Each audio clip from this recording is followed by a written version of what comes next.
Welcome to Stop My Crisis. I'm your host, Vivian Gaspar.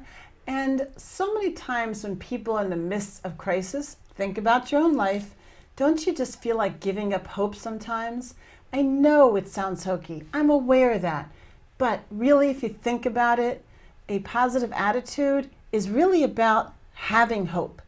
And I thought this is such an important thing after sitting in hundreds and hundreds of families' homes remediating foreclosure. And I've seen such a common thread that I actually wanted to talk about this a little bit with my audience here today. I brought in with me Michelle Nagel. She is America's #1 resilience expert. Think about that. Resilience also incorporates having hope that is so key. And we'll find out exactly how much so. She is the author of Suffering is Optional, Out of the Darkness and Into the Light. She is a certified Jack Canfield Success Principles teacher and the president of Soul Shift, Inc. For the past 15 years, she has been conducting seminars and workshops, providing tools to help people overcome their limiting beliefs and live the life of their dreams. Now, how do you live the life of your dream without hope?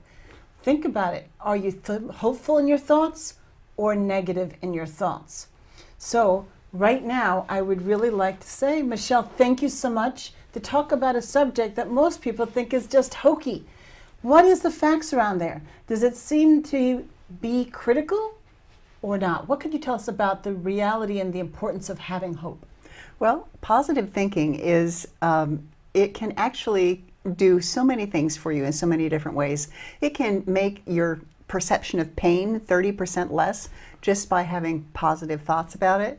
And we're really concerned about how so many people are coming down with Alzheimer's disease. There's a study, a nun study, that is done with 678 nuns in a convent here in the East, actually, and they have studied them that the nuns who have the most positive outlook on life after they pass away, they've been studying them for 30 years now, so after they pass away, they do the autopsies, and they discover that even the ones who have the Alzheimer plaques on their brain are able to, they didn't manifest as in their lifetime because they were so positive. So even though they actually had the disease, it didn't manifest. That's amazing. So there's physical correlations behind your thought process. Yes. That, I think, is amazing. Yeah. So why does hope matter to a normal, average individual, a middle class, or perhaps even a little bit lower middle class, or upper middle class individual? What does it really matter? The concept. People think that's so Disney or hokey or Hollywood even. We all know examples of people that we have observed in our lives who are having perhaps a life that we would not choose, and yet they are happy and they're cheerful and they're going through their life and they don't feel all that pain and anguish because they have a positive mental outlook. And we all know people like that. What can you do to illustrate just one or two more facts about positive thinking that illustrates having hope?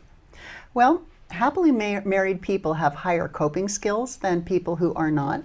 And it helps also to have somebody to take care of you when you're ill. These are just logistical facts, right? Yeah, it's really miserable to be sick by yourself. It's just having somebody who actually shares that love with you makes all of your ability to get well.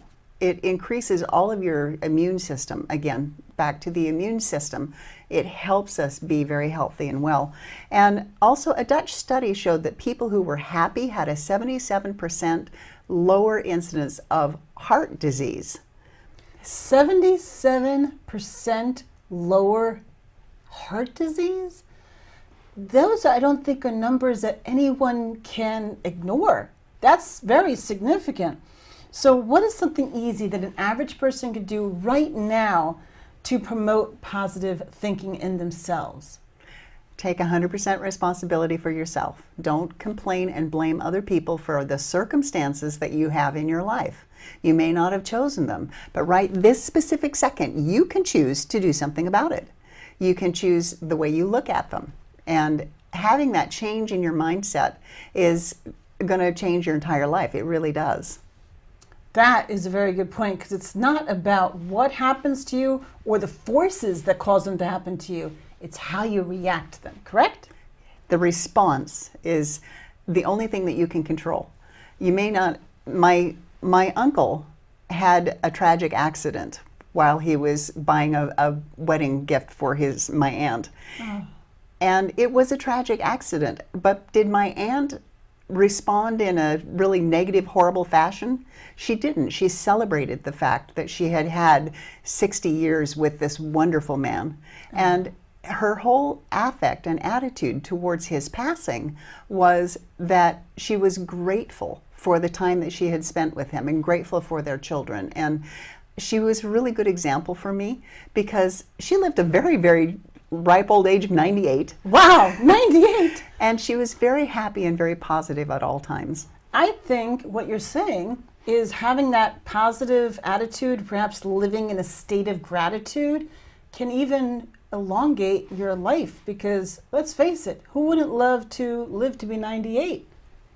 That sounds... Yes, gratitude is always very important. And when you do have the gratitude, everything just goes better. And if you find that your life is kind of challenging and you're struggling, look for the silver lining. It sounds trite and it sounds like it's cliche, but it's really important. And when you look for the silver lining, it again brings the endorphins up, brings you up, makes you happier, and that will help your whole life better. Listen to Michelle and the other positive people, and it might sound hokey or trite, but it's not. You'll find the shift within yourself if you hold on to just the positive aspects of what you have available to you.